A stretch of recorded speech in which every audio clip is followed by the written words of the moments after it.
Fala pessoal, tudo bom? Sou eu, Hugo Facundo, o canal Tem Facundo na América e hoje trazendo para vocês alguns esclarecimentos, porque tem muita divulgação aí, quase que uma propaganda sobre algumas mudanças na imigração. Sim, mudanças na imigração aconteceram, porém não é exatamente como estão contando aí para muitos de vocês. Os temas serão a questão, eu até anotei aqui, tá? A questão de prisões, né? A interrupção de algumas prisões e também a proibição de deportações. Isso está sendo amplamente divulgado aí por alguns canais, alguns que são contra o atual governo, mostrando, digamos assim, uma questão negativa dessas medidas, e por outro lado, alguns que são apoiadores do governo estão também, digamos que exagerando na medida que foi assinada, né, proferida pela atual administração. Então vamos aclarar esses temas também. Um outro aviso importante é que eu fiz uma pesquisa no meu canal, na aba Comunidade, sobre a questão de, devido às proximidades para o ano eleitoral que virá, se eu deveria ou não voltar a tratar de temas que envolvam a política, não somente daqui, mas também a do Brasil. Bem, democracia é dessa forma. Não importa quantos votos, importa que a maioria, aquele que se manifestou, aquele que levou a sua opinião, prevalece. Prevalece a maioria. Por isso é importante em política você nunca se calar, sempre manifestar-se através do voto. Eu vou colocar aqui o resultado dessa enquete e dessa forma, sim, eu vou estar retornando ao tema mais à frente, ok? Bem, depois da vinheta, vamos tratar dessas dúvidas sobre essas informações de imigração para que todo mundo tenha os pés no chão com a realidade dos fatos.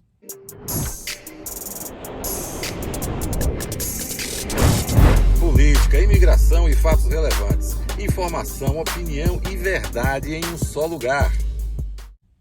Sim, pessoal, eu esqueci de avisar, né, que você que está chegando no canal agora, que ainda não é inscrito no canal, me dê essa oportunidade, se inscreva, como também me siga lá no Instagram, no @Tem Facundo na América, porque lá, entre outros assuntos, eu também aviso sempre quando tem vídeo novo e você não perderá nenhum, ok? Bem, vamos começar, gente, com essa questão sobre a proibição de prisões de imigrantes indocumentados na América. Tem aí algumas confusões, ocorreram sim duas medidas, e eu quero primeiro aclarar. A primeira medida, ela foi, para você ter ideia, foi em abril desse ano, sobre as prisões em prédios públicos, em prédios, por exemplo, de tribunais. A pessoa está indo numa corte, seja porque ela é parte da questão, ou seja porque ela está indo testemunhar, por exemplo, na solução de algum crime. E era muito comum, infelizmente, que agentes da imigração, do ICE, lá estivessem para simplesmente capturar os imigrantes, muitos deles que não tinham nenhum recorde criminal e que simplesmente, por estarem lá exercendo, digamos assim, até um dever cívico, de serem testemunhas, por exemplo, para incriminar, para comprovar que determinado criminoso cometeu tal crime, ao saírem, eles eram abordados e presos pela imigração. Isso foi proibido aqui nos Estados Unidos desde o dia 27 de abril, então não é nada de novo. Isso é algo que já está valendo desde 27 de abril. Poderão existir exceções que eu digo assim, algum agente pode tentar burlar. Pessoal, o ser humano, né? Eu já disse a vocês, o ser humano nada mais me surpreende, porém sim há essa restrição. E, particularmente, eu não tenho visto mais notícias desse tipo de ocorrência. Então, esse é o primeiro ponto. Segundo ponto sobre prisões, né? E o pessoal meio que eu acho que misturou também sobre uma medida que tem relação com deportações, tá? Essa agora, do dia 1º de outubro desse ano, que diz o seguinte, eu até anotei para que não haja, né, da minha parte também falhas nesse sentido. A primeira informação é que essa medida sobre deportações, ou seja, a suspensão, a proibição da captura e deportação de imigrantes, vai passar a valer somente dia 29 de novembro. Então, ou seja, nada mudou ainda, ok? Pode ser que, em termos práticos, alguns agentes estejam já, tipo assim, relaxando nesse sentido. Porém, a medida só entrará em vigor em 29 de novembro. Outro detalhe importante é que esta medida, essa ordem executiva, só terá efeito para aqueles imigrantes que aqui chegaram antes do dia 1º de novembro do ano passado. Sim, qualquer imigrante que tenha chegado após o dia 1º de novembro de 2020 não estão, vamos dizer assim, protegidos por essa ordem executiva, tá ok? Agora, outro ponto que muita gente também se esquece é que o pessoal pega e transforma isso como, o presidente Biden agora interrompeu, parou as deportações. Esse é outro fato que não é verdadeiro. Essa medida que eu acabei de citar para vocês, que é agora de outubro e que passará a ter validade em novembro, ela só irá ter efeito para aqueles imigrantes que estão aqui indocumentados ou não, tá?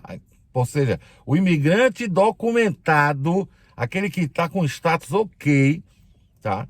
Ele também poderá ser uma exceção, desde que esse imigrante esteja em investigação envolvido, por exemplo, numa questão de risco à segurança nacional. Risco à segurança nacional é uma das exceções. Outra exceção, e aí sim mais comum, né? Porque vamos dizer assim, encontrar um terrorista, uma coisa desse tipo, espionagem, né? Também são situações mais atípicas. Mas algo que é muito comum, infelizmente, é pessoas com recorde criminal. Pessoas que têm recorde criminal de violência doméstica. Pessoas que têm recorde criminal de estarem dirigindo, por exemplo, sob efeito de bebida ou droga. E vamos convir que, infelizmente, isso não é algo raro por aqui. E não somente entre imigrantes, vale destacar, tá? Vale destacar. Mas o fato é que essas deportações, o que está acontecendo aqui é trazer para a razoabilidade dos fatos. Ou seja, pessoas que estão aqui, que não cometem crimes, que estão trabalhando, estão pagando seus impostos em busca de uma vida, de uma condição mais digna de sobreviver, essas pessoas não serão prioridade mais nas capturas, o que estava acontecendo antes no governo de Donald Trump. Porque deportações nunca pararam e nunca irão parar. A diferença é o foco sobre quem será o alvo principal do ICE. Essa é a realidade. Até o governo Obama, 75% das pessoas que eram deportadas tinham recorde criminal.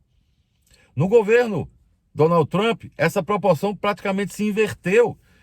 E por quê? Porque, como eu mesmo dizia naquela época, o grande problema é que é muito mais fácil ir atrás de quem trabalha, de quem não vai esboçar, vamos dizer assim, resistência àquela abordagem, do que ir atrás de bandido de verdade, né? Eu tenho um vídeo meu até onde eu comento que eu, se fosse um agente do ICE, sentiria até mesmo um pouco de vergonha diante de tanto treinamento, diante de tantos equipamentos, né?